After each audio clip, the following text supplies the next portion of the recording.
ආයිබෝන් මයි දරුවනේ අපි මේ සාකච්ඡා කරමින් ඉන්නේ 10 ශ්‍රේණියේ අපේ දරුවන්ගේ සිංහල භාෂාව හා සාහිත්‍ය පොතේ පාඩම් මාලාව. පැහැදිලිද? මේ වෙනකොට අපි සාහිත්‍ය ටික කතා කරලා ඉවරයි. දැන් මේ සාකච්ඡා කරන්නේ මයි පුතාලට භාෂා පොතේ තියෙන පාඩම් ටික. ඒතකොට ඒකේ ව්‍යාකරණ ටික අපි සාකච්ඡා කරලා තියෙනවා. දැන් ඔබට මේකේ තියෙන පාඩම් මේකක ටික පිළිවෙලට අපි සාකච්ඡා කරගෙන යනවා. අද එතකොට සාකච්ඡා කරන්න තියෙන්නේ සිංහල භාෂාව හා සාහිත්‍ය පොතේ තියෙන 12 වෙනි පාඩම කවිය නේද? මේක අතිශයින්ම ඕනම එකක්. ඇයි දන්නවද? මේකෙන් විචාර ප්‍රශ්න 3ක් තියෙනවා ලියන්න. ඒ කියන්නේ කවිය සම්බන්ධව විචාර ලිවීමේදී කවි වලින්ම ලියන්න පුළුවන් විචාර 3ක්. ඒක අපි සාහිත්‍ය පොතේ කවි තියෙනවා. ඒතර මෙන්න මෙතෙන්දී දැන් ඔබට තියෙනවා කවිය anu කොමක්ද කියලා ඉගෙන ගන්න. පැහැදිලිද? ඒ නිසා අපි දැන් කවිය කියන්නේ මොකක්ද කියන එක ඔබට පැහැදිලි කරන්න තමයි හදන්නේ ඉස්සෙල්ලම. පාඩමේ කවි කිහිපයක් දාලා තියෙනවා. ඒවැ රස තෝරගන්නේ කොහොමද? කවියක් කියන්නේ මොකක්ද? අන්න එතකොට ඔබට කවියක දකින්න පුළුවන් මූලික ලක්ෂණ, කාව්‍යයක් නිර්මාණය කිරීමේදී විචාරක අවධානය ලක්විය යුතු කරුණු මෙන්න මේවා ටික හරියට ඉගෙන ගත්තොත් තමයි පුතාලට කිසි ගැටලුවක් නැතුව ඕනම පද්‍යයක රසවින්දනයක් කරන්න පුළුවන්. පැහැදිලිද? දැන් විභාගෙදී සාහිත්‍ය නිර්මාණ තියෙනවා. එතකොට සිංහල සාහිත්‍ය පොත තියෙනවා. ඒ කරන දරුවන්ටත් මේක අතිශයින්ම වටිනවා. මොකද මේ සාහිත්‍යය තුළ පද්‍ය රසවින්දනය. පද්‍යයක් කොහොමද රසවින්දනය කරන්නේ නේද? ඒකෙන් අහන ਵਿਚාරයක් කොහොමද ලියන්නේ අපි නේද? මෙන්න මේ ටික අපි සාකච්ඡා කරන්න තමයි හදන්නේ. එතකොට බලන්න කාව්‍ය නිර්මාණකරණය. අපි එතකොට මෙන්න මේකෙදී ඉස්සෙල්ලම ගන්නවා කවිය කියන්නේ මොකක්ද කියලා මම ඔබට අර්ථ දක්වන්න තමයි හදන්නේ. මේ විදිහට අපි ගන්නවා මෙන්න මෙහෙම.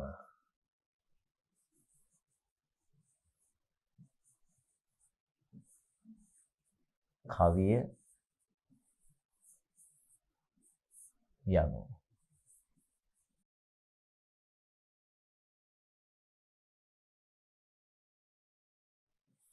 කුමක්ද? කවිය යනු කුමක්ද? එතකොට මෙන්න මේකට කොහොමද නිර්වචන දීලා තියෙන්නේ? කවිය කියන්නේ මොකක්ද? කවිය පිළිබඳ පෙර අපර දීර්ඝ පඬිවරු විවිධ නිර්වචන දීලා තියෙනවා. පැහැදිලිද? අන්නේ විවිධ නිර්වචන අතරින් කිහිපයක් අරගෙන වඩා වැදගත්ම නිර්වචනය. පැහැදිලිද? අරගෙන මම ඔබට ඒකෙන් කොහොමද කවියක තියෙන ඕන ලක්ෂණ කවියක් වෙන්නේ කොහොමද කියන එක සාකච්ඡා කරන්න හදන්නේ. ඒතර මම පුතාලා දන්නවා පෙරදිග කවියෝ මේකට අපූර්ව නිර්වචන දීලා තියෙනවා. අපරදිග කවියෝ දෙනවා. ඒ අතරේ ඇරිස්ටෝටල්ස් ඒ කාව්‍ය ශාස්ත්‍රය තුල විග්‍රහ කරනවා. ඊට පස්සේ ඉන්දියානු ප්‍රකට අලංකාරවාදීන් ඉන්නවා. අන්න ඒ අතරින් අපි අරගෙන සාකච්ඡා කරනවා. ඒතකොට කවිය යන කුමක්ද කියලා අහනකොට පුතේ අපිට පැහැදිලි දැන් චිත්‍රයට නම් අපිට නිර්වචනයක් සරලව ගන්න පුළුවන් සංගීතයට නේද? මනා ලෙස ස්වර සංවිධානය වුණා නම් සරලව නිර්වචනය කරගෙන යන්න පුළුවන් නේද? මනා ලෙස රේඛා සංයෝජනය කිරීම, ශ්‍රේඛා හා වර්ණ සංයෝජනය කිරීම. ඒ වගේ අපිට ගන්න පුළුවන්. හැබැයි එහෙම කවියට එහෙම බැහැ. ඊටමත් කෙටියෙන්ම. නමුත් ඒ නිසා මේකට සාධාරණීකරණය කරන නිර්වචන කිහිපයක් තියෙනවා. ඒතර අපි බලමු කවිය කියන එකට අපි කොහොමද ඒ සම්බන්ධව ඉදිරිපත් කරලා තියෙන නිර්වචන අරගෙන පැහැදිලි කිරීම කරගෙන යන්න මේ විදිහට.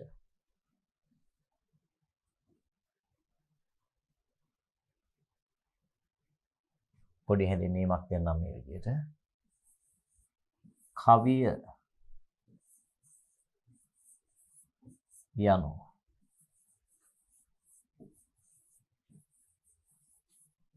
කුමක්දයි?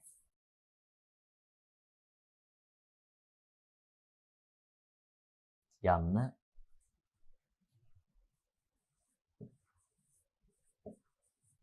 විමසා බලන විට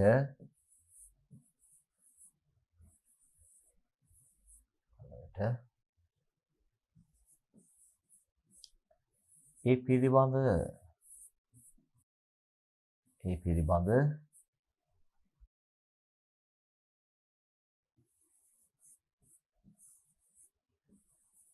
පෙරදිග හා අපරදිග.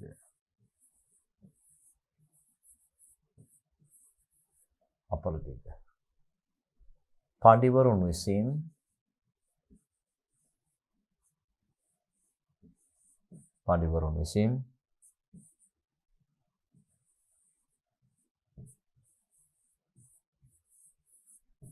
විවිධාකාරයේ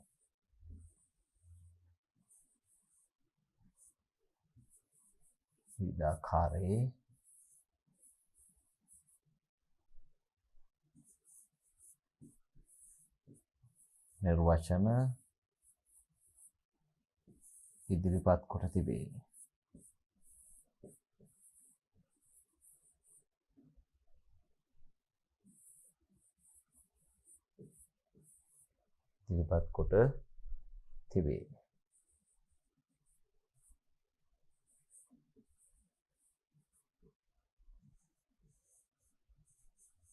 එම නිර්වචන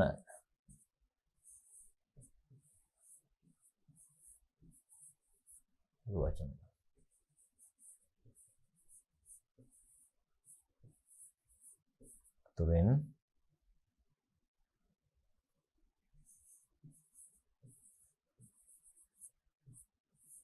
පෙරදිග ප්‍රකට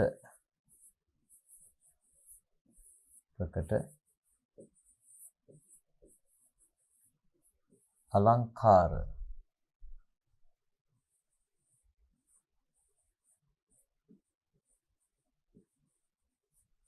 වාදියෙකු වූ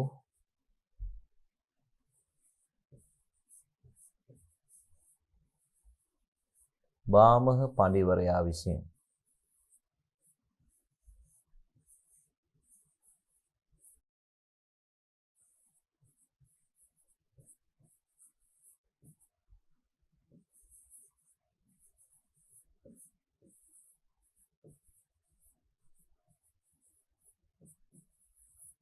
පැහැදිලි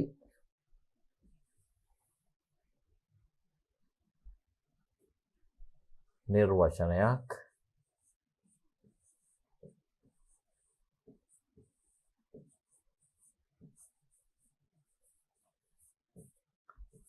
ඉදිරිපත් කොට තිබේ.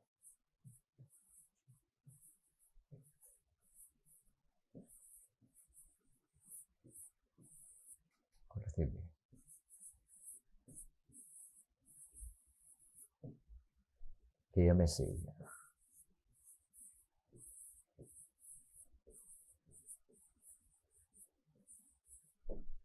මොන කවිය පිළිබඳ පුතේ විවිධ නිර්වචන ඉදිරිපත් කළා තියෙනවා. ඒ නිර්වචන අතරින් මම ගන්නවා පෙරදිග ප්‍රකට අලංකාරවාදියෙක් වෙන බාමහ පඬිවරයා කියන නිර්වචනය. මොකද ඒක පාදක කරගෙන අපිට පුළුවන් කවිය පිළිබඳ පැති ගාණක් සාකච්ඡා කරන්න. පැහැදිලිද? ඒතර ඔබට පුළුවන් මේකෙන් අහන ඕන ප්‍රශ්නයකට. දැන් හිතන්න බුද්ධිල කාව්වේ, මුනිසිරිපා, ගංගාවේ සංගීතේ පැහැදිලිද? අන්න ඒ පිළිබඳ සුපැහැදිලිව ඔබට ඉගෙන ගැනීමේ හැකියාව තියෙන මෙන්න මේ පාඩමත් එක්ක. එහෙනම් කවිය යන කුමක්දයි යන්න විමසා බලන විට ඒ පිළිබඳ පෙරදිග හා අපරදිග පඬිවරුන් විසින් විවිධාකාරයේ නිර්වචන ඉදිරිපත් කොට තියෙනවා. ඔබ දන්නවා දැන් ඇරිස්ටෝටල් කියන්නේ අපරදිග. එයා කාව්‍ය ශාස්ත්‍රයේ තුල පැහැදිලි කරනවා කිසියම් ප්‍රබල වින්දනයක් සම්ප්‍රේෂණය කෙරෙනා වූ අන්තර්ගත වන්නා වූ ගද්‍යයක් හෝ පද්‍යයක් කාව්‍ය වේ. කිසියම් ප්‍රබල වින්දනයක් නේද? සම්ප්‍රේෂණය කෙරෙනා වූ අන්තර්ගත වන්නා වූ ගද්‍යයක් හෝ පද්‍යයක් කාව්‍යයි. ওই වගේ නිර්වචන තියෙනවා. රසය ආත්මය කොටගත් පැකිය කාව්‍යයි. හොඳම වචන හොඳම විදිහට පෙළ ගහනවා නම් ඒක කවියයි. කොහොම තියෙනවා. ඒ අතරින් තමයි මම මේ ගන්නෙ. ඒකට හේතුව තමයි මේක අතිශයින්ම ඔබට වැදගත් වන නිසා. බලන්න.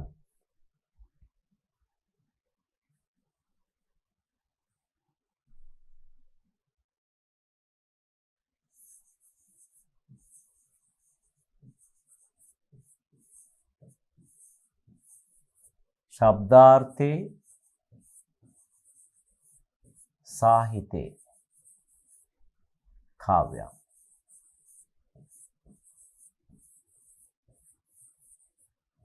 ඔන්න කවියට දීලා තියෙන ලස්සන නිර්වචනය. ශබ්දාර්ථයේ සාහිත්‍ය කාව්‍ය. මොකද්ද මේකද කියන්නේ? ශබ්ද රසය හා අර්ථ රසය එක්තැන් වූ ඕනෑම සාහිත්‍යයක් කවියක් වෙනවා. ඔබ අහලා තියෙනවා උම්මග්ග ජාතකයේ සද්ධර්ම රත්නාවලියේ කාව්‍ය කියලා කියන්නේ. ඒක ගද්‍ය කාව්‍ය කියලා. අන්න ඒ ගද්‍ය කාව්‍යයට තමයි මේ නිර්වචනය. පද්‍ය කාව්‍ය, ගද්‍ය කාව්‍ය, චම්පු කාව්‍ය. කාව්‍ය අපි ප්‍රභේද කරනවා. ගද්‍ය කාව්‍යයක්, පද්‍ය කාව්‍යයක්, චම්පු කාව්‍යයක්. ගද්‍ය පද්‍ය දෙකම මුසු වෙලා දෙනවා. ඒකට අපි කියනවා චම්පු කාව්‍ය කියලා. පැහැදිලිද? හැබැයි ඒවට කවිය කියන්න හේතුව තමයි මොකද්ද මේ? ශබ්දාර්ථයේ සාහිත්‍ය කාව්‍ය. මොකද්ද මේකේ අදහස? ශබ්ද රසය හා අර්ථ රසය එක්තැන් වූ ඕනෑම සාහිත්‍යයක් කවියක් කියනවා. මොකද්ද මේකේ අදහස? ශබ්ද රසය හා අර්ථ රසය එක්තැන් වූ ඕනෑම සාහිත්‍යයක් කවියක් කරනවා. එහෙනම් ශබ්ද රසයේ තියෙන උන අර්ථ රසයේ තියෙන උන මේ දෙක සංකලනය වෙලා තියෙන සාහිත්‍යයක් සැබවින්ම කවියක් කරනවා. ඒතර ඔබ දැනගන්න ඕන මොකද්ද මේ අර්ථ රසය කියන්නේ? මොකද්ද මේ ශබ්ද රසය කියලා කියන්නේ? අන්න ওই ටික අපි ඉගෙන ගන්න. ඊට පස්සේ කවියක තියෙන මූලිකාංග, කවියක සතු ගුණාංග අන්න ඒවා. රයිට්? එහෙනම් බලමු මේකේ අදහස ඔබට මම මේ විදිහට දල සටහනක් විදිහට හදලා දෙන්නම්. එතකොට මේක හරි ලේසිමයි පුතාලට.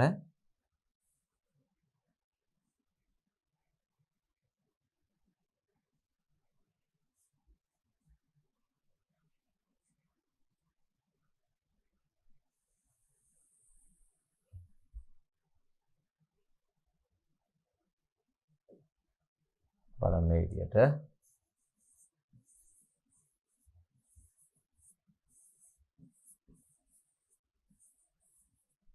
ශබ්ද රසය හා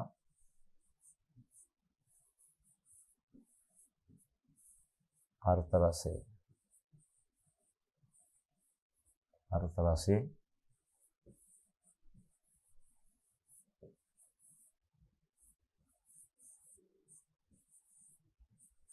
එක්තැන් වූ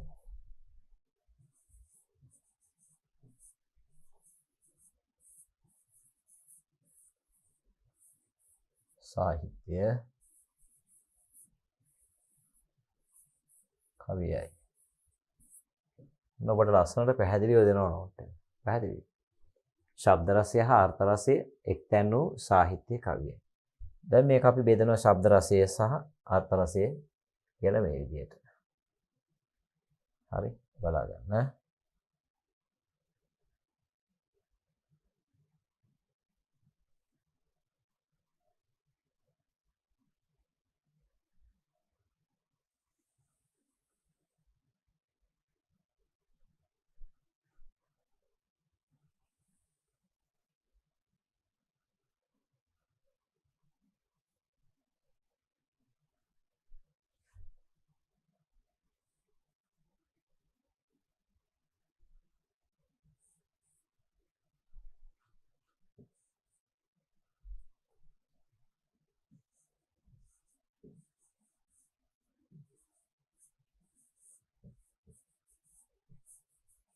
ශබ්ද රසය. මේ පැත්තෙන් අපි ගන්නවා අර්ථ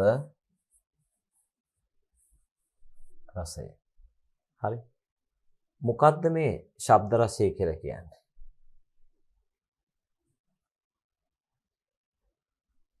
කවියක ශබ්ද රසයේ තීව්‍ර කරන අලංකාරවට අපි කියනවා ශබ්දාලංකාර කියලා. එහෙනම් ශබ්ද රසයේ තීව්‍ර කරන ඒවාට අපි කියනවා ශබ්දාලංකාර. ඒකට කියනවා ශබ්ද ධ්වනිය, ශබ්ද මාධුර්යය. පැහැදිලිද? මේ පැත්තෙන් අර්ථ රසයට යොදාගන්නේ මොනවාද? අර්ථාලංකාර. ඒතර අර්ථාලංකාර යටතේ ගැනෙන්නේ සංකල්ප රූප. පැහැදිලිද? ඕක අහන්න පුළුවන් අර්ථ මාධුර්යය කියලා. පැහැදිලිද?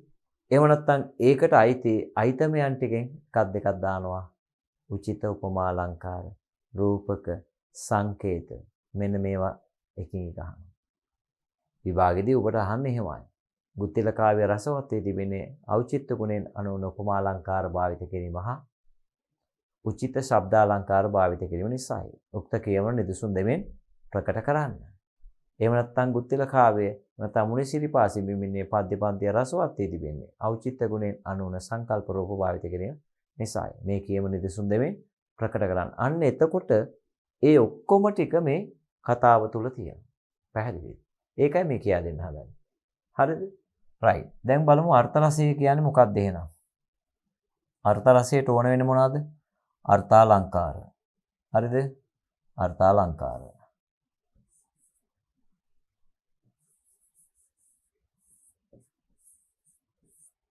අර්ථාලංකාර.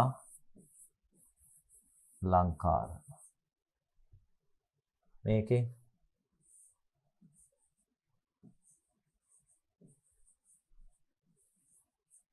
ශබ්දාලංකාර. right.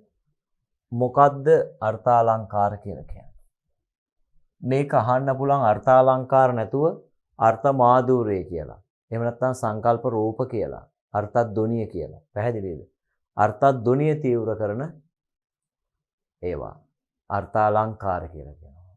අර්ථ මාධුර්යය තීව්‍ර වී ඇත. ඒතකොට ඒකට අයිති අයිතමයන් තමයි අපි දැනගන්න ඕන. දැන් එන අර්ථාලංකාර කියන්නේ කවියක අර්ථ රසය තීව්‍ර කිරීම සඳහා ඉවහල් වන අලංකාර. අන්න අපි මේ විදිහට ලියාගමු මේක.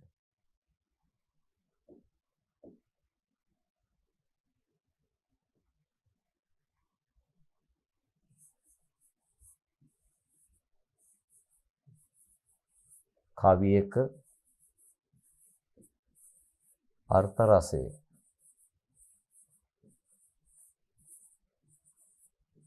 තීව්‍ර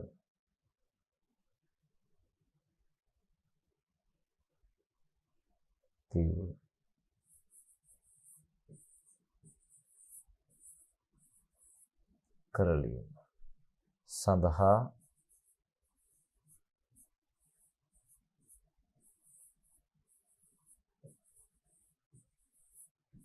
ඉවහල් වන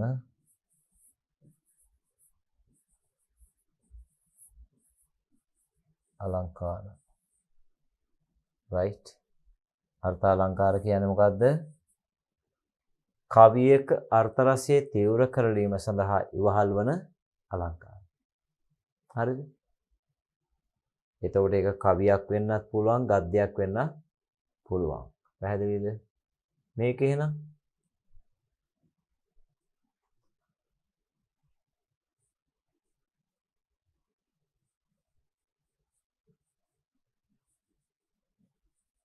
කවියක ශබ්ද රසය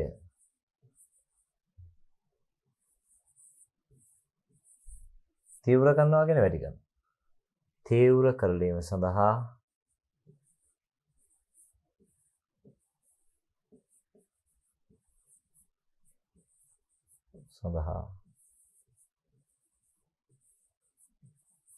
ඉවහල් වන අලංකාර.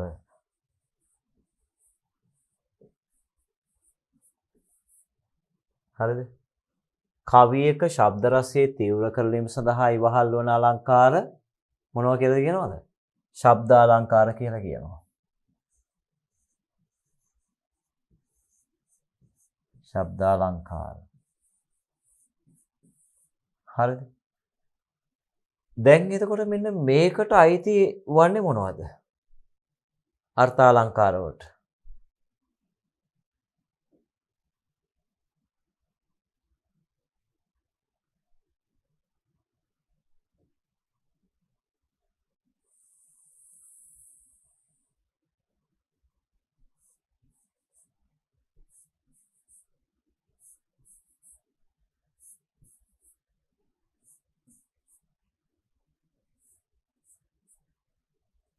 බලන්න අපි ගන්නවා උපමා අලංකාර. උපමා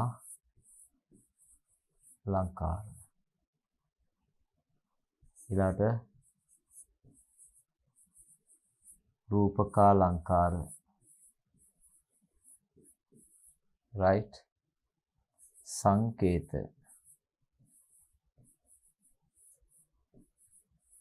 සංකේත. සංකේත. අතිශයෝක්ති අලංකාර. අතිශය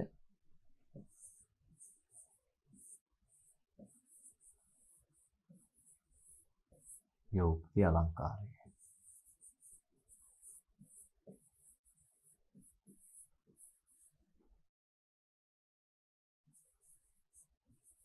ස්වභාවෝක්තිය.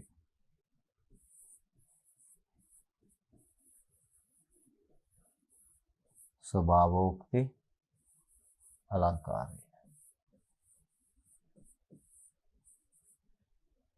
උපමාලංකාර, රූපකාලංකාර, සංකේත, අතිශයෝක්ති අලංකාර, ස්වභාවෝක්ති අලංකාර.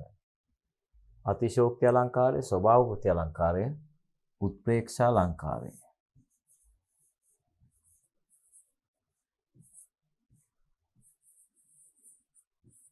උත්ප්‍රේක්ෂා අලංකාරය. මේ ඔබට තියෙන ටික. හරිද?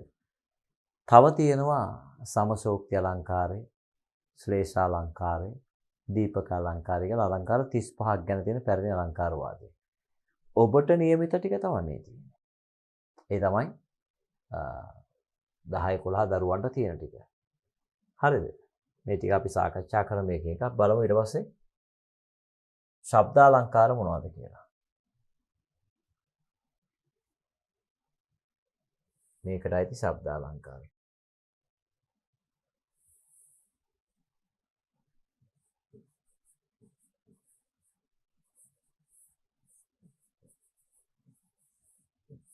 එලිසමය.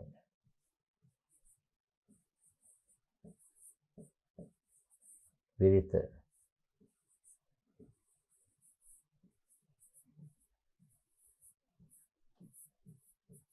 අනුප්‍රාසය. දැන් ඔන්න ඔය ටික අපි සාකච්ඡා කරාම කවියක ශබ්ද රසය සහ අර්ථ රසය කියන එක මම පුතාලා හොඳ හැටි දන්නවා. ඊළඟට අපි කවියක කතා කරනවා කවියක් කොහොමද විචාරක අවධානය ලක් කරන්නේ? පද්‍ය පන්තියක්. මොකද්ද වස්තු විශේෂය කියන්නේ? මොකද්ද අධ්‍යක්ීම කියන්නේ? මොකද්ද ඖචිත්‍යය කියන්නේ? මොකද්ද භාෂාව කියන්නේ? මොකද්ද ධ්වනිය කියන්නේ? පැහැදිලිද? මෙන්න මේ ටිකත් එක්ක අපි සාකච්ඡා කරාම කවි වලින් අහන ඕන එකට ඔබට උත්තර ලියා ගන්න පුළුවන්. පැහැදිලිද? හරි. අපි දැන් ශබ්ද මාධුර්යය තීව්‍ර කිරීම සඳහා මොකද්ද මේ තියෙන්නේ? එලිසමය. මොකද්ද පුතේ තියෙන්නේ? එලිසමය. එලිසමය කියලා කියන්නේ මොකද? කවියක පාද හතරම එකම අකුරකින් අවසන් වෙලා තියෙනවා නම් අපි ඒකට කියනවා එලිසමය කියලා. කවියක පාද හතරම එකම අකුරකින් අවසන් වෙලා තියෙනවා. සමහරට කවියේ මැද මුල තියෙනවා, මැද තියෙනවා, අග තියෙනවා නේද? අන්න ඉතින් අපි ඒකට කියනවා එලිසමය කියලා. අගට මෙහෙම පාද හතරම තියෙනවා. මේ බලන්න.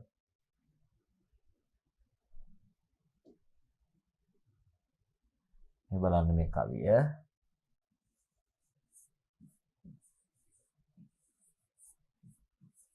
දිය දිය ගොසපල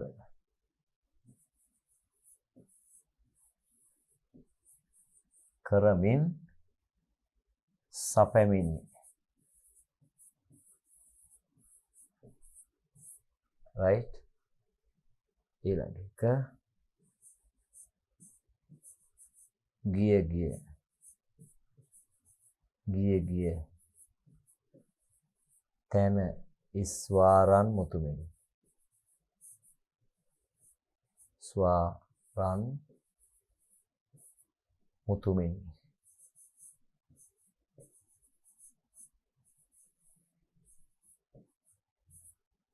දැන් බලන්න මේකේ නීකාරයේ තියෙනවා. පේනවද?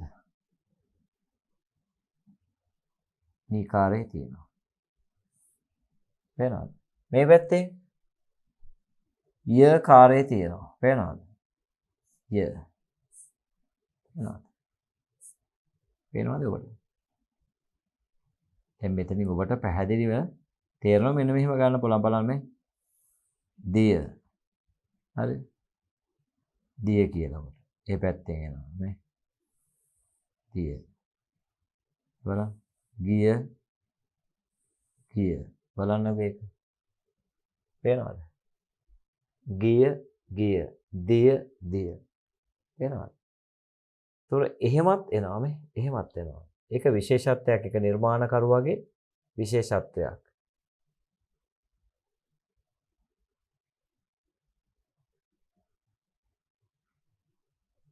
පැහැදිලිද? ඒතොර මෙන්න මේ පැත්තේ තියෙනවා එකම જાතිය. වෙනවා. ඊයකාරයෙන් අවසන් වෙලා තියෙනවා. මේ පැත්තේ මිනි. මෙන්න මේකට කවියේ කවි පාද 4 මේකේ කවි පාද 2යි මම ගත්තේ. ඔබට මේ ඔක්කොම ටික මේකෙන් කියා දෙන්න මේ ගත්තේ. මොකද්ද? මේ කියන කතාව. එකම අකුරකින් අවසන් කරලා තියෙනවා නම් ඒක එලිසමය කියලා කියනවා. right? ඊළඟට අනුප්‍රාසය කියන්නේ බලන්න. අනුප්‍රාසය කියන්නේ අකුරක්, ශබ්දයක්, පදයක්. එක වාරයකට වඩා වාර කිහිපයක් එක ළඟ භාවිත වෙනවා නම් අපි එකට කියනවා අනුප්‍රාසයවත් පුනරුක්තිය කියලා.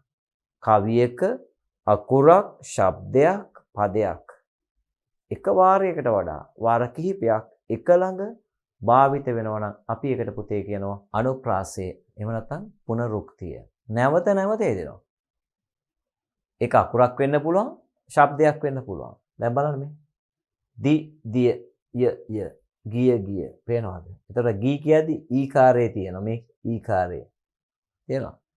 යන්න තියෙනවා. ඒතර අන්න එහෙම ඒවට අපි කියනවා අනුප්‍රාසය කියලා. මොකක් කියලාද කියන්නේ? අනුප්‍රාසය. මොකද්ද විරිත කියන්නේ? විරිතක් කියලා කියන්නේ මාත්‍රා අඩු වැඩි නොවන ආකාරයට කෙටි දීර්ඝ අකුරු පෙළගස්වා දැක්වීම. මොකද්ද මේ? මාත්‍රා අඩු වැඩි නොවන ආකාරයට කෙටි දීර්ඝ අකුරු පෙළගස්වනවා නම් අපි ඒකට කියනවා විරිතක් කියලා. බලන්න දැන්. දැන් මේ මාත්‍රාවක් කියන එක ඔබ දැන් දන්න මෙන්න මෙහෙම. එලි සමය කියන එක ඔබ අඳුරනවා. right? බලන්න. සිංහල භාෂාවේ තියෙනවා අක්ෂර අපි වෙදනවා එකක් තමයි කෙටි අකුරු. අනිත් එක තමයි දීර්ඝ අකුරු. කෙටි. කෙටි දීර්ඝ.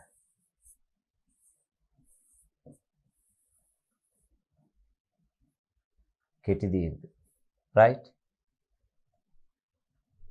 කෙටි අකුරු වලට අපි කියනවා රස්ව කියලා කියනවා. ලඝු කියනවා, ලුහු කියනවා. මේක ගුරු කියලා කියනවා. කෙටි අකුරක් අපි ගන්නවා දැන් මේ විදිහට. ආයන්න. මේක දීර්ඝ කරාම ආයන්න. පයන්න. පායන්න.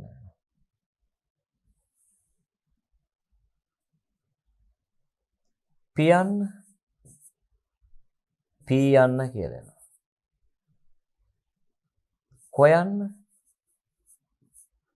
කෝයන්න කියලා එනවා. කෝයන්න. පැහැදිලිද?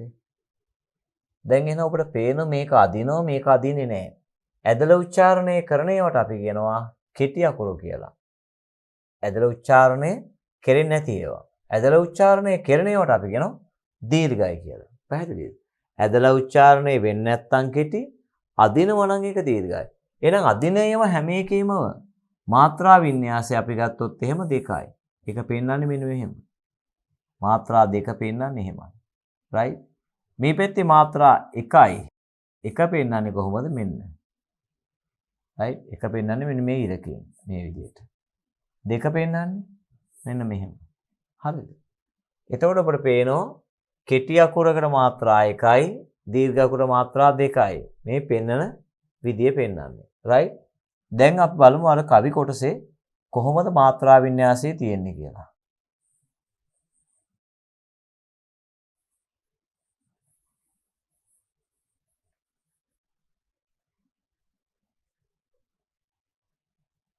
බලන්න. ගී කියන්නේ කෙටි. ය කෙටි. ගී ය කෙටි. තන කෙටි. යන්න කෙටි, කෙටි, වා යන්න දීර්ඝයි. අන දෙකයි. රන් කෙටි, මුතුමිනි කෙටි, කෙටි, කෙටි, කෙටි. ගණන් කරලා බලන්න දැන්. 4යි 2යි 6යි. නේද?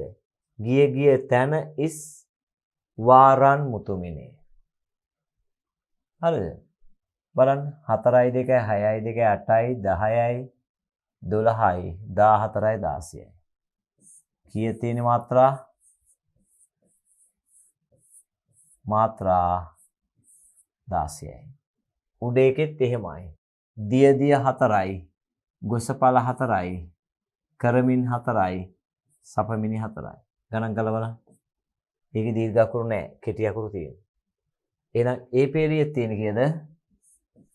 මාත්‍රා 16යි. අන්න එහෙනම් ඒ කවිය මාත්‍රා 16 පෙදවිරිත හේවත් පදක විරිත. මොකද උදේ? මාත්‍රා 16 පෙදවිරිත හේවත් පදක විරිත අපි කියනවා. අපි ඕන කවියක් අරගෙන ඔබට පුළුවන් ගණන් කරන්න. ඉතා ඉක්මනින් ගණන් කරන්න පුළුවන්. දැන් මෙන්න බලන්න මේකේ. මොනිසිරිපා එක බලන්න. මොනිසිරිපා සිඹිමින්නේ කියන එක බලන්න. මොනිසිරි පා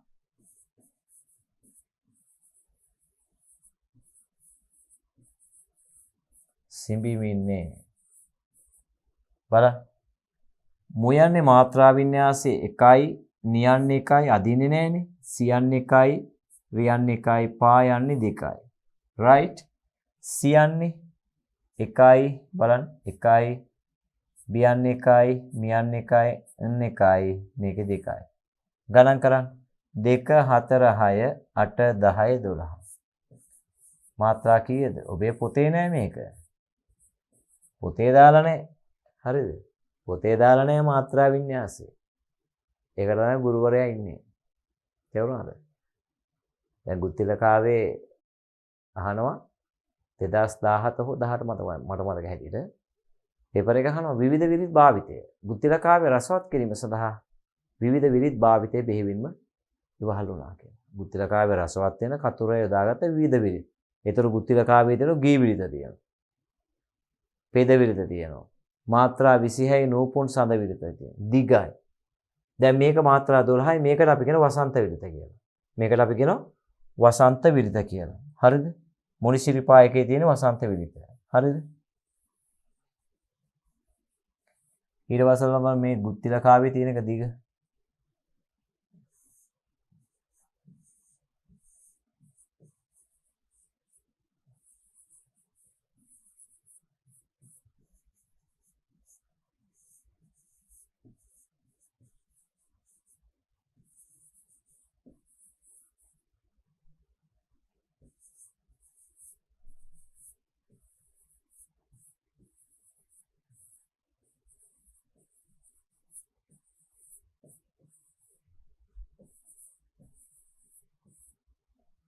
බලන්න මේකේ රූ යන්න කියන්නේ 2යි, රයන්න කියන්නේ 1යි, සේ යන්න 2යි, අයන්න 1යි, දියන්න 1යි, නා යන්නේ 2යි, ලයන්න 1යි, සේ යන්නේ 2යි, 1යි 1යි 1යි 1යි 1යි 2යි, 1යි 1යි 1යි 1යි 1යි 2යි. ගණන් කරන්න 2යි 3යි 4යි 5යි 6යි 7යි 9යි 10යි 11 12 13 14 16 17 19 20 21 23 24 25 26. 26 කියන්නේ මොකක්ද? එහෙනම් මාත්‍රා එකේ මාත්‍රා 26යි එකේ දිගු විරිතක් තියෙන එකට අපි කියන නූපුන් සඳ විරිත කියලා. මාත්‍රා කීයද? මාත්‍රා 26යි නූපුන් සඳ විරිත. මාත්‍රා 26යි. පැහැදිලිද? මාත්‍රා 26යි. මාත්‍රා 26ට අපි කියනවා නූපුන් සඳ විරිත කියලා. පැහැදිලිද? එතකොට ඒක එහෙම තියෙද්දී ඔබට එන්න පුළුවන් හංසන්දේශේ. හංසන්දේශේ ගණන් කරන්න බෑ මේ විදිහට.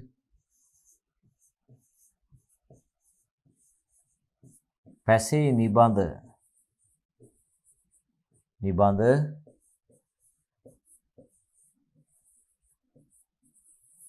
සුමදැල්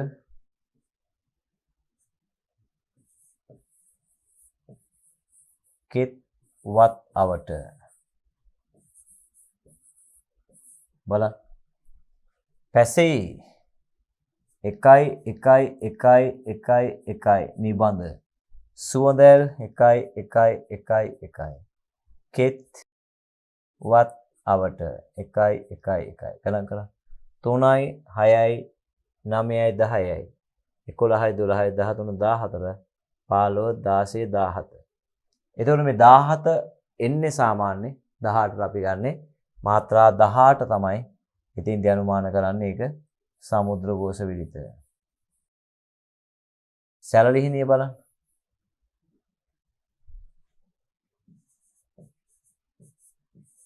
සුර රද සමන්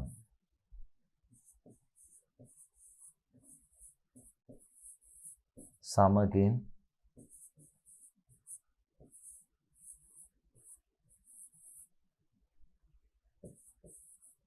එවර සුරද සමන් සමගින් සුරඟන එවර බලන්න ඒකේ 1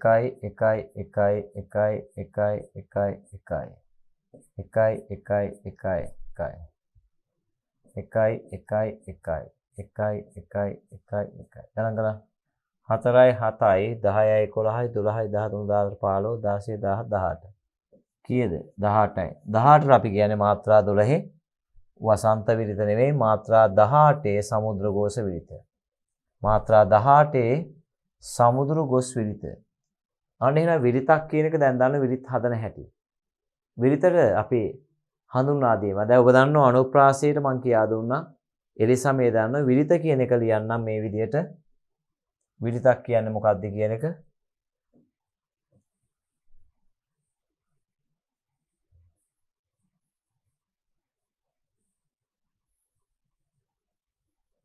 අනිත් දෙක ඔබ දන්නවා විරිත කියන එක අපි ගමු විරිත right විරිත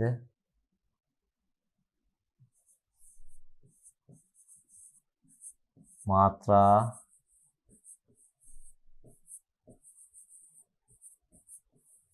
අඩු වැඩි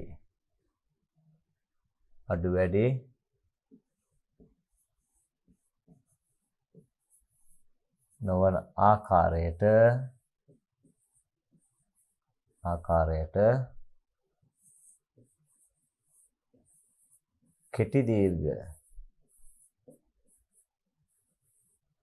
කෙටි දීර්ඝ අකුරු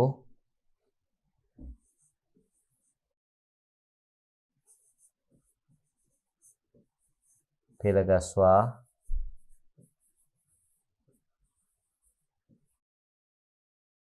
මාත්‍රා අඩු වැඩි නොවන ආකාරයට කෙටි දීර්ඝ අකුරු පෙළගස්වා දැක්වීමට අපි කියන විරිතක් කියලා.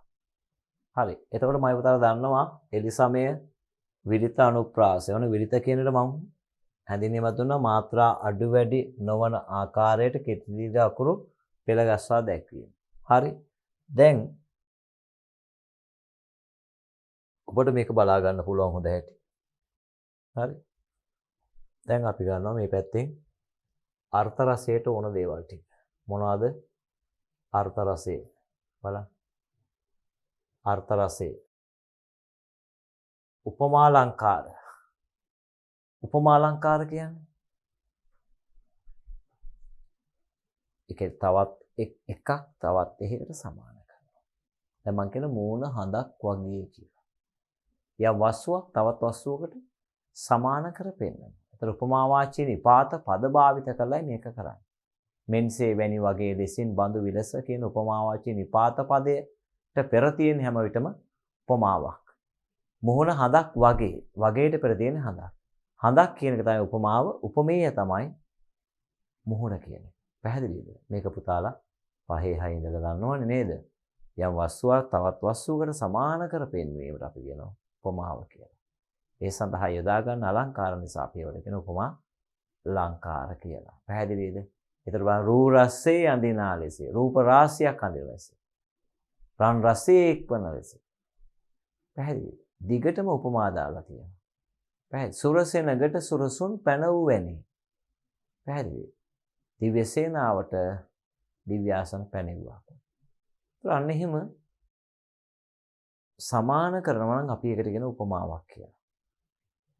ඊළඟට රූපකාලංකාර. මොකද්ද රූපකාලංකාරයක් කියලා කියන්නේ?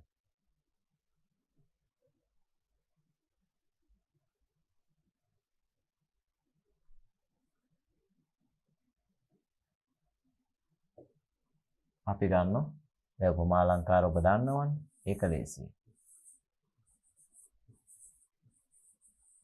රූපකාලංකාර. මොකද්ද රූපකාලංකාරයක් කියන්නේ? රූපකාලංකාරයක් කියන්නේ මම පුතේ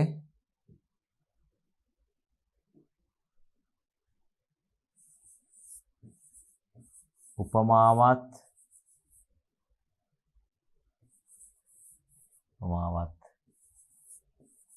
උපමේයත්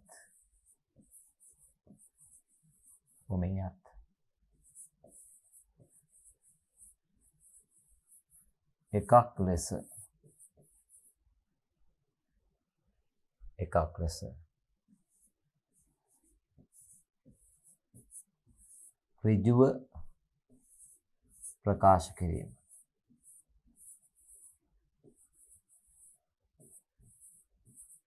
ඒ කියන්නේ කෙලින්ම කියන එක ඒකමයි කියලා. මොහොන හඳකි. එහෙම නැත්නම් අම්මා සඳකි. එහෙම නැත්නම් මේ මඩලේ අඳුරු කුසේ දිය උල්පත අම්මා අහස් තලෙන් මරු කතරට වහින වැස්ස අම්මා නිල් දෙරනේ තුරුලිය මත මල් සම්පත අම්මා තුරුලිය මත පිපි කුසමේ ඵල සම්පත අම්මා මේ මඩලේ අඳුරු කුසේ දිය උල්පත අම්මා දිය උල්පත අහස් තලෙන් මරු කතරට වහින වැස්ස අම්මා වහින වැස්ස තුරුලිය මත පිපි කුසුමේ ඵල සම්පත අම්මා මල් සම්පත අම්මා ගමට කලින් හිරු මුළු තැන් ගෙටවලනා අන්න කලාවැවේ නිල් දියවර අපේ අම්මා කලාවැවේ නිල් දියවර උතුම් මේ දිය දහරාව අපේ අම්මා මෙන්න මේවට පුතේ කියන රූපක කියලා මහා මුහුද හිමි ගංගාවේ සංගීතේ මහා මුහුද හිමි නිදහස මහ මුහුදක් වේ නිදහස මහ මුහුදක් ආගමිනි පහනක්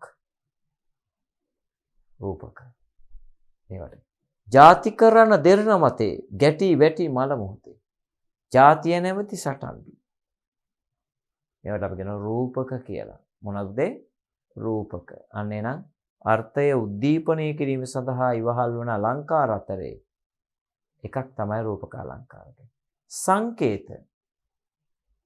සංකේතයක් දැන් මේ බලන්න දවසක් පැල නැති හේනේ අකාල මහ වැහි වැස්සා තුරුලේ හංගාගෙන මා ඔබ තෙමුණා පේන තේරුම් බලන්න දවසක් පැල නැති හේනක් තියෙනවා අකල් වැස්සක් වහිනවා දරුවා තෙමෙන්නේ නේ අම්මා තෙමෙන්නේ හැබැයි යෝකේ ඇතුළාන්තේ පදයක පේන අර්ථයට අපි කියන පුතේ කෝෂගත අර්ථය කියලා මතු පිට අදහස ඒක ඉක්මවා යන ව්‍යංගාර්ථයක් ඒ තුල තියෙනවා පැහැදිලි දැන් කලදෝ දියෙන් පොඟවාරන් පුලින්තලා කවිය කලදෝ කියන්නේ කාලදෞත වලින් බිඳෙන්නේ කාලදෞත කියන්නේ රිදී පාට දිය දහරාවක් කියන්නේ රිදී කියන එකේ සංකේතවත් වෙන්නේ මොකද්ද පාරිශුද්ධ බව අන්න එහෙනම් ඒ හැම පදයකින්ම සංකේත ගන්න බෑ සංකේත ගන්න යොදා ගන්න ඕනේ දැන් නිරුම්මල පාරිශුද්ධත්වයේ සංකේතය දැන් බලන්න කන්ද කෙන්ද කරනු පිනිස කන්දට ගරහලා කෙන්ද කන්ද පාමුල ළඟ සිටියලු තනි වීලා අන්ද මන්ද ඝන අඳුරේ කෙන්ද පට ලැබීලා කන්ද කඩා වැටේ සිටු කෙන්ද බලා පල්ලා කන්ද කියලා කියන්නේ දැනුම බුද්ධිය කුසලතා ආකල්ප වලින් පිරුපුන් උත්තමයා කෙන්ද කියන්නේ ඒව නැති හරසුන් ශිෂ්‍යෙක් දැන් ශිෂ්‍යයා ගුරුවරයා විශ්ලේෂණය කරන්න ගියාට පස්සේ ගුරුවරයා තමයි කන්ද කෙන්ද කියන්නේ ශිෂ්‍යයාට බෑ ගුරුවරයා විනාශ කරන්න පැහැදිලි කන්ද කඩා වැටේ සිටු කෙන්ද බලාපන් අන්ද මන්ද ඝන අඳුරේ කෙන්ද පට ලැබේලා කන්ද කඩා වැටේ සිටු කෙන්ද බලාපල්ලා. මේක මාළිනී බුලත්සිංහල මහත්මිය තමයි මේ ගීතේ ගායනා කරන්නේ. එතුමිය එක වෙලාවකදී ස්ටේජ් එකට යනකොට ඇයගේම ශිෂ්‍යාවියක් වේදිකාවේ වාඩි වෙලා ඉන්නේ. ඇය පිටිපස්සෙන් වාඩි වෙනවා. හැබැයි ඇයට ඒ ෂීට් එක දෙන්න කිව්වට ෂීට් එක දෙන්නේ නැහැ. තමන්ගේ ගුරුවරයාට නැගිටින්නේ නැහැ. ගුරුවරයා පිටිපස්සේ ඉන්න ශිෂ්‍යයා ඉස්සරහට. ඕක තමයි අත්දැකීම. ඔය අත්දැකීම අරගත්ත එක අපිට පුළුවන් මේක ඕන පැත්තකට හදන්න. එහෙනම් කන්ද සංකේතවත් කරනවා. බොහොම සරු මිනිස්සු නේද? සත්පුරුෂයා. අසත්පුරුෂයා කෙන්දකට සමානයි. වැහි වලාකුළ, සුදු වලාකුළ, වැහි වලාකුළ දැනුම බුද්ධිය කුසලතා ආකල්ප වලින් පිරිපිච්ච සත්පුරුෂයා. සුදු වලාකුළ සංකේතවත් කරන කිසිම දෙයක් නැති සමාජයට කිසිම දෙයක් ලැබෙන්නේ නැති කෙනාට. වැහි වලාකුළෙන් වතුර තියෙනවා. මේ ලුණු වතුර උඩට අරගෙන අපිට වතුර ටික දෙනවා. එයා මේ මුළු ලෝකේටම සත්ව සංහතියම ගොඩ දානවා. හැබැයි සුදු වලාකුළ නියන් ඉඩෝරේදී. අන්න එහෙනම් අර හොඳ මිනිස්සු සංකේතවත් කරන එකේ නරුම මිනිස්සු සංකේතවත් කරනවා. පැහැදිලි දැන් සංකේත කියන්නේ. පේන අර්ථයේ කෝෂගත අර්ථයේ ඉක්මවා යන වාචාර්ථයක් ඒ තුලින් ගම්ම්‍ය කරනවා නම් අපි ඒකට කියන සංකේතාත්මක ඉක්ම. වාචාර්ථයේ ඉක්මවා යන අර්ථයක් ඒ තුල සැඟවෙලා තියෙනවා නම් අපි ඒකට කියනවා සංකේතයක්. පැහැදිලිද? ඊළඟට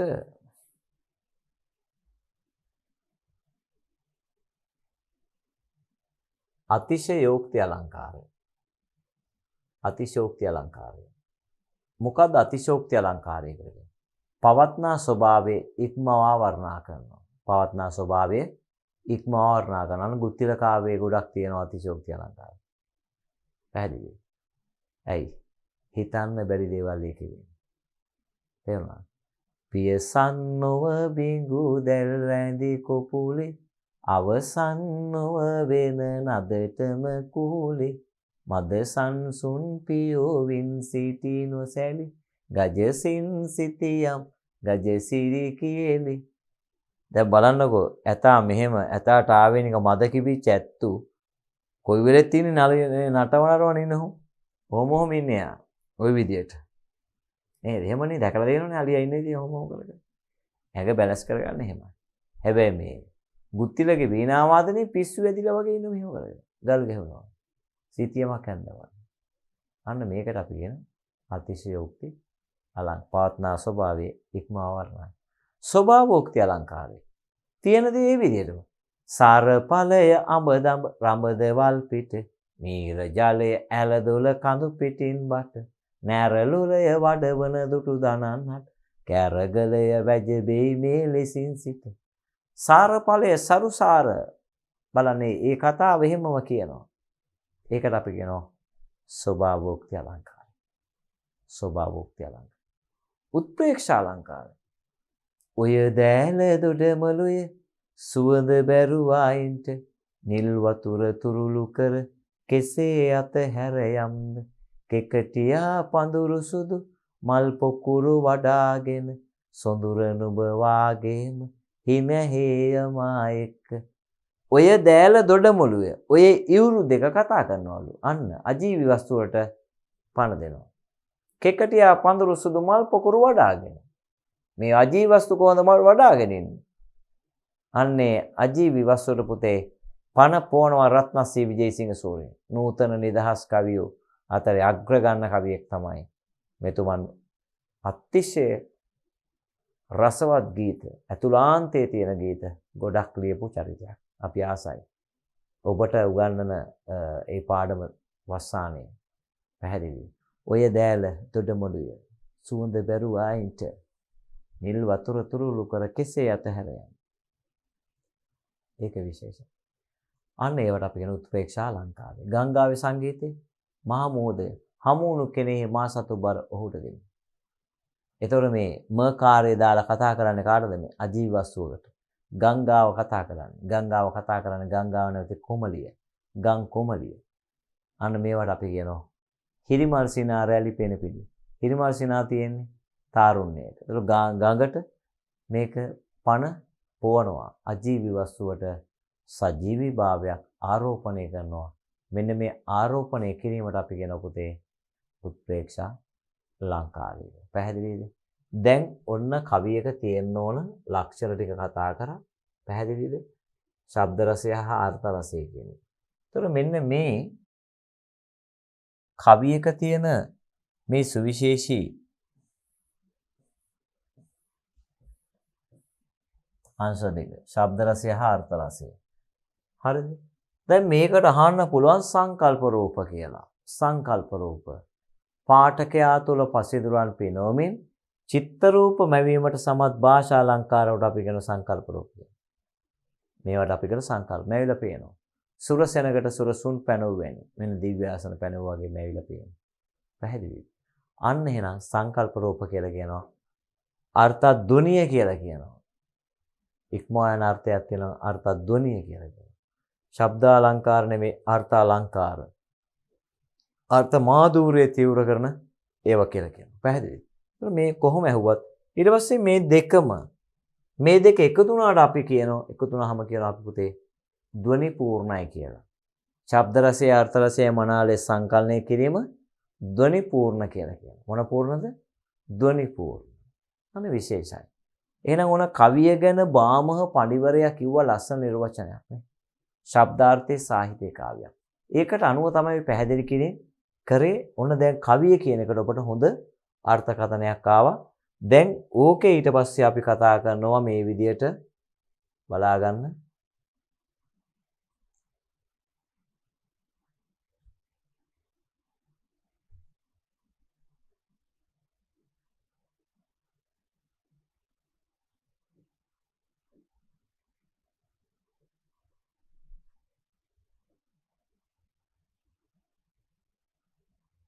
මේ විදියට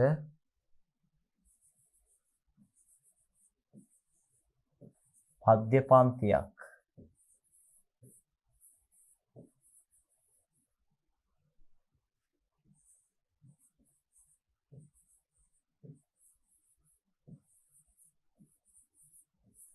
රස වින්දනයේ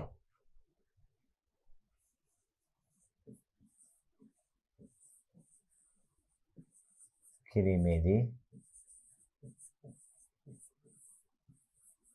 විචාරක අවධානයට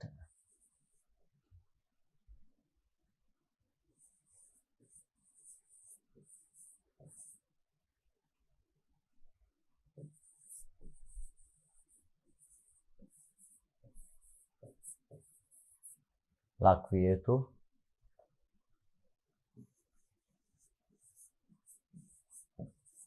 හරිද? පද්‍ය පන්තියක රස වින්දනය කිරීමේදී විචාරක අවධානය ලක් විය යුතු කරුණු. හරිද? එතෙන්දී ඔබ මෙන්න මේ ටික දැනගත්තාම ඇති. පද්‍ය පන්තියක තියෙන්න ඕන දේවල්. right? පද්‍ය පන්තියක ඇතුළත් වන දේවල්. ඒ තමයි පද්‍ය පන්තියක් නිර්මාණය නම් අත්දැකීමක් තියෙනවා. මොකද්ද පුතේ තියෙන්නේ ඕන? අත්දැකීමක් තියෙනවා. ඔන්න.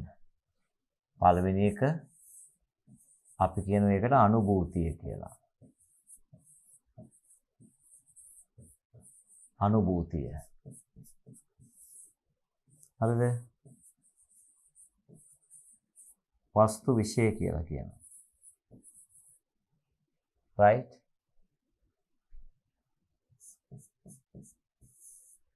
ආකෘතිය. ආකෘතිය.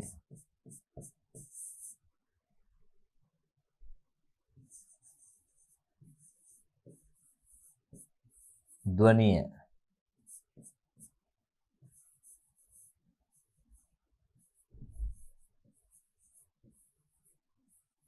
ඖචිත්‍ය.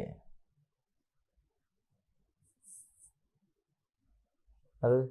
අනුභූතිය, වස්තු විශේෂ, ආකෘතිය, ධ්වනිය, ඖචිත්‍ය,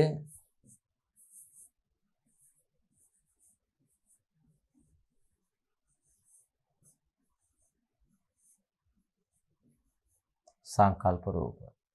දැන් මේකෙන් ඔබ දන්නවා අනුභූතිය කියන්නේ මොකද්ද? අත්දැකීම. අනුභූතිය කියලා කියන්නේ අපේ කවිය එදිනදා ජීවිතයේ විඳින දේවල්. පැහැදිලිද? ජීවා ජීව පරිසරේ විඳින දේවල් වලට අපි කියනවා අත්දැකීම් කියලා. ඒ අත්දැකීම තමයි පාඨකයාට ඉදිරිපත් කරන්නේ. ඒ අත්දැකීම අපූර්ව එකක් වෙන්න ඕන. පාඨකයාට අපූර්වත්වයක් දෙන්න ඕන. ඒ අපූර්වත්වයේ තුලින් පාඨකයාට ආනන්දයක් දෙන්න ඕන. ඒ ආනන්දය හරහා අවසානයේ ජීවිත අවබෝධයක් දුන්නොත් තමයි පද්‍ය රසවත් පද්‍යයක් බවට පත් වෙන්නේ. පැහැදිලිද? ඊට පස්සේ ආකෘතිය. ආකෘතිය අපි කොටස් කඩනවා සඳැස් සහ නිසඳැස් කියලා. කවියක ආකෘතිය වස්තු විශේෂ කියන්නේ යොදා ගන්න දේ මොකක්ද? නේ? දැන් බුද්ධිල කාව්‍යයට වස්තු විශේෂ කරගන්නේ බුද්ධිල ජාතකය. බුද්ධිල ජාතකය. ඒකේ පැහැදිලිවම තියෙනවා මොකද්ද මේ? ගුරුවරයා සහ ශිෂ්‍යයා අතර කතාව. මෙන්න මේ අත්දැකීම තමයි අරගෙන. හරිද? එහෙනම් යොදා ගන්න එක තමයි මේ වස්තු විශේෂ කියලා කියන්නේ. ආකෘතිය. දැන් මේ අනුභූතිය අත්දැකීම සරල එකක් වෙන්න පුළුවන්. සංකීර්ණයක් වෙන්න පුළුවන්. ඊට පස්සේ සුලභ වෙන්න පුළුවන්, දුලභ වෙන්න පුළුවන්. පැහැදිලිද? අත්දැකීම. ආකෘතිය. මොකක්ද ආකෘතිය කියලා කියන්නේ? ආකෘතිය කියන්නේ පුතේ කවියේ හැඩය. හැඩය කොටස් දෙකකට කඩනවා. එකක් තමයි සඳැස්. සඳැස්. දෙවෙනි එක තමයි නිසඳැස් කියන්නේ.